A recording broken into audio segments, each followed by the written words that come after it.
Hey guys, Hayden here, and today I'm bringing you my belated review of one of the most highly rated games of last year, The Witcher 3 Wild Hunt. I know it may be quite some time after initial release, but I finally got around to completing the previous games in the series as well, so now I have a definitive opinion not just on The Witcher 3 in particular, but the series as a whole. Anyway, without any further ado, let's get to it. The Witcher 3 has, without question, been polished to a sheen by CD Projekt Red over the last few months. I know for a fact that the game has launched with a number of frustrating bugs and issues, but I encountered very few issues during my 100-ish hours that I put into the main quest alone. The presentation side of this game in general, as it happens, is just staggering. The world is coherently put together, despite its absolutely enormous scale. You never know what you'll find, regardless of what corner of the world that you opt to travel to next. This can range from bandit camps and guarded treasures to finding secondary quests, each of which tell an engrossing story in their own right. As a matter of fact, it's quite shocking how much detail has been put into each and every one of these side quests, given the sheer number of them. You can easily spend well over 100 hours on side quests alone in this game, which makes you wonder how this game was in development for only 3.5 years. Let's look at the story side of the game now, which again I can't speak highly enough of. The main quest for this game, from beginning to end, contains one of the most gripping and emotional tales I have ever witnessed in modern entertainment. This comes down to a combination of things. Superb writing, pacing, character development, and the weight of your decisions are just a few examples off the top of my head. Speaking of characters and their development, this is where the story transcends all other pieces of entertainment that I've watched, read, or played recently. Every character in The Witcher 3 has been developed with so much care and attention. Even characters considered secondary to the main quest have their own fleshed out personalities and motives, which results in you being able to build complex relationships with them. Above all others though, three main characters come to mind. Obviously you have Geralt, one of the most brilliantly realised protagonists of all time, followed by the sorceress Yennefer and Ciri. Starting with Geralt, we have a protagonist that we as the players can continue to relate to and bond with as the story progresses, and then there's Yennefer, a character so interesting in her own right it would be easy to put her in her own game as the primary protagonist. Ciri follows a similar ilk as Yennefer, as her unique role in the universe of the game means that she too could have her own game. The antagonists of the game don't fail to disappoint either. The Wild Hunt are brilliantly executed, with their very presence bringing with them a number of emotions key to conveying an ideal antagonistic foe, such as fear and dread. I could go on and on about how this game's story impressed me in every way from start to finish, but I'm going to draw a line there before I drag this section out a little too much. In summary, this is a thrilling and gripping tale that will leave you feeling truly empty after you've finished it. Not many games do that to me nowadays, but The Witcher 3 succeeded from the get-go. Just a few hours in and I already knew that I didn't want it to end. The thing is with The Witcher 3 is that there's nothing really negative to say about it at all, and that holds true for the graphical side of the game. My god, this game looks absolutely mind-blowing wherever you are in the world or however many hours that you've been staring at it. The environments are diverse and offer some truly incredible sights as you continue to discover the secrets of this incredible world. Not once did I look at any part of this game and think that it looked remotely mediocre.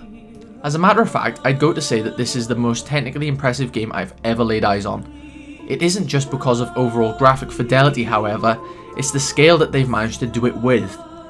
As I said in my previous section, the world is just absolutely massive, and each part of the world is so vividly detailed and expertly crafted. It's so absurdly impressive in fact that previous RPGs from other AAA studios, such as Bethesda, just don't compare in any way. It's an incredible feat that CD Projekt Red have pulled off here. The exemplary qualities of this game continue to extend into the sound design of the game, where voice acting, generalised sound effects, and awe-inspiring soundtrack continue to elevate the game to new heights. The performances from the voice actors in game are absolutely brilliant and convey a sense of legitimacy every time someone opens their mouth. The all-star cast also helps with this in a big way, with big TV and film star Charles Dance voicing Emiya van Emmeris, for example. The sound design in general includes eerie sounding dungeons and terrifying sounding creatures, all the way out to the serene and peaceful sound of trees moving in the wind and the crashing sound of thunder and lightning during a dreadful storm. These things are all overshadowed by one particular piece of sound design though, and that's the soundtrack. Even from square one, when you load the game and the title theme starts playing, you realise that you're listening to a masterful soundtrack, and this only continues as the game progresses. I'd easily consider this the best soundtrack of last year when compared to other great soundtracks, such as the one from Fallout 4. This of course is all superficial if the game plays like a dried up turd. Luckily enough, this is anything but the case. The combat in the game is challenging and rewards elements such as patience and tactics. You have a number of tools at your disposal other than swords as well. You have potions, which can do things such as increase your stamina regeneration and improve your attacking potency. You have the additional forms of alchemy to craft bombs, and you have magic abilities called signs.